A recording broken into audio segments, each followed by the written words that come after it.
out there, YouTube? Double D here with Tournage Dubois. Welcome back. Today we have this elm burl. I did an elm burl piece a while back from some burls that I got from our local club with an auction. So this is one of the pieces. I really like how this looks. I'm going to keep as much of that burling as possible, but I want to do a hybrid piece. It is approximately 7 inches in diameter, about 5 inches tall. So we're going to get this, all the bark pulled off of here, and then we're going to get it cast and go from there. So let's get going.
All right, so I mixed up 755 grams of each part of part A and B of the Alumilite slow clear cast.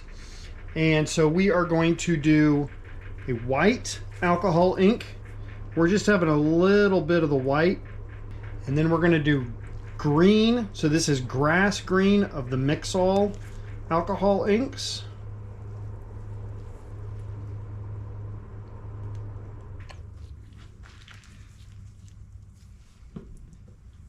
And then this color is Honey Amber of the Trans Tint. So we have our white. We're going to mix that up. Doesn't take a lot to get that mixed. Our Honey Amber.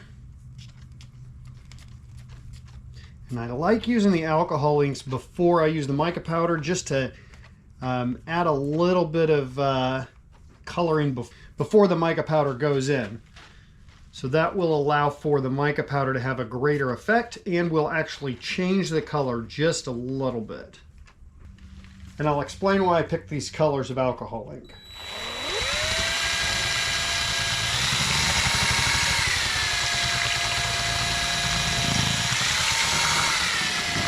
So the first color of mica powder we're going to go with is Shoji from Eye Candy Mica Powders. And this is white.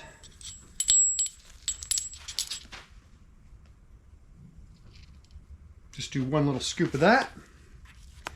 That'll have a nice glittery effect. Now we're going to go with emerald green, also from Eye Candy. Because there's more of it, I will use a larger scoop of the mica powder.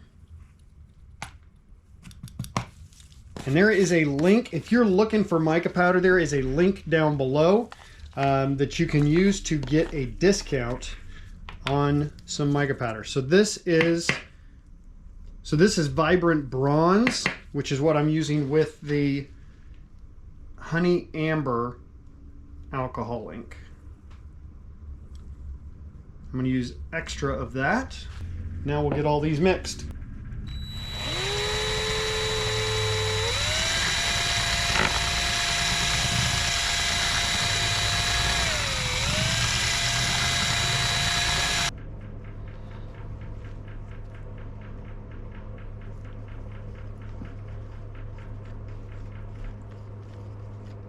Man, that's just beautiful. Loving that color.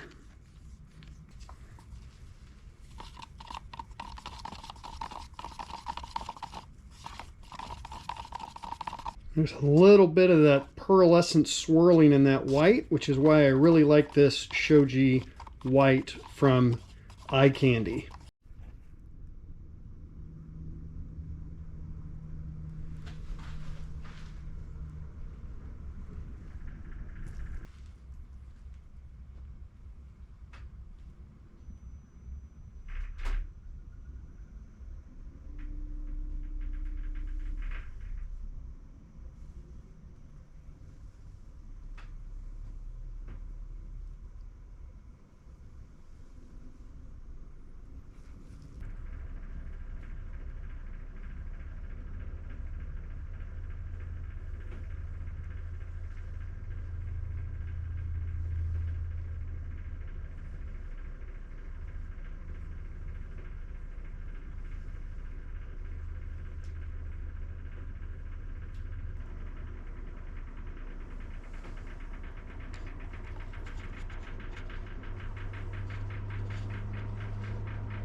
Gonna use some Starbond brown, fill in these little bit of cracks and stuff. I'm gonna let that dry, and I'll turn it. I don't want to accentuate them necessarily, but I don't want to hide them. So we'll be filling in these little bit of voids with the brown, and then we'll clean this back up and get moving.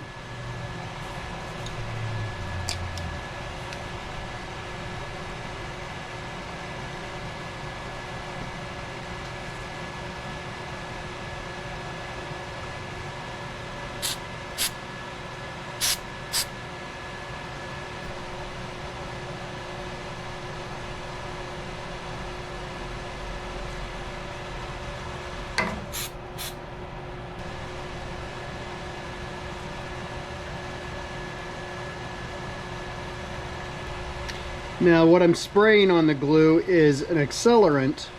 So what that does is that actually cures the glue almost instantly, at least on the surface. That will allow for the glue to slowly harden up underneath, but keep it from running out as I turn the piece. If you need some Starbond, there is a link in the description, or you can use coupon code DD15 to get 15% off your order of Starbond CA glue. It is awesome stuff, works really, really well, and I love using it.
So we have that sanded only at 80 grit because I want to do a resin finish on this piece. So we're going to hit it with denatured alcohol just to clean it up and get a look at what this is going to look like.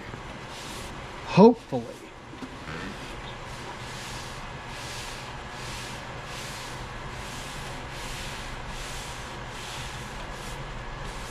And I think that's going to be just beautiful. So it might take a coat or two of the resin, but that is okay because I think it's going to look spectacular. The only reason I'm going to say it's going to take a coat or two is because this wood will probably soak some of it up. So then we'll sand it back and do another coat after that.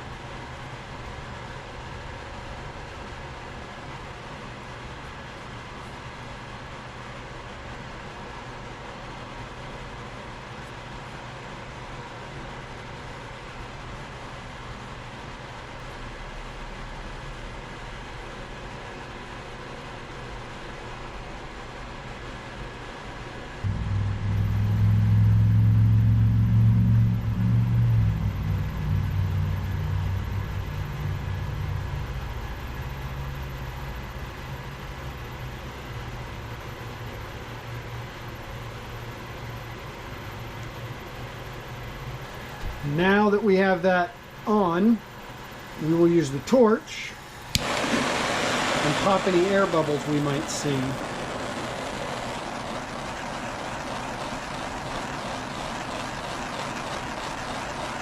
And like I said, we'll probably have to sand this back and reapply the coat since the wood wasn't stabilized, but we will certainly see what happens.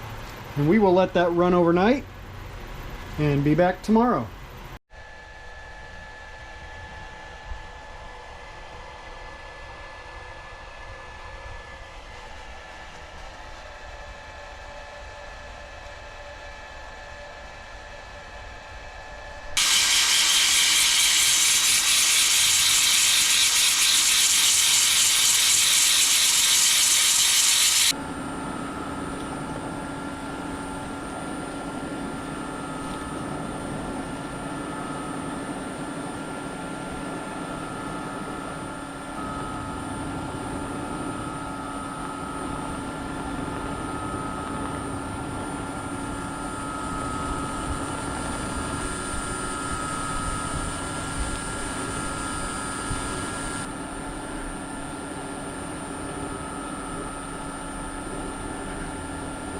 Hey everybody, welcome back. Hope you enjoyed that project where we took that elm burl and put the resin with it for St. Patty's Day. So this is my piece, final, with the resin coating on it, the elm burl, the swirling of the resin, the small hollow form.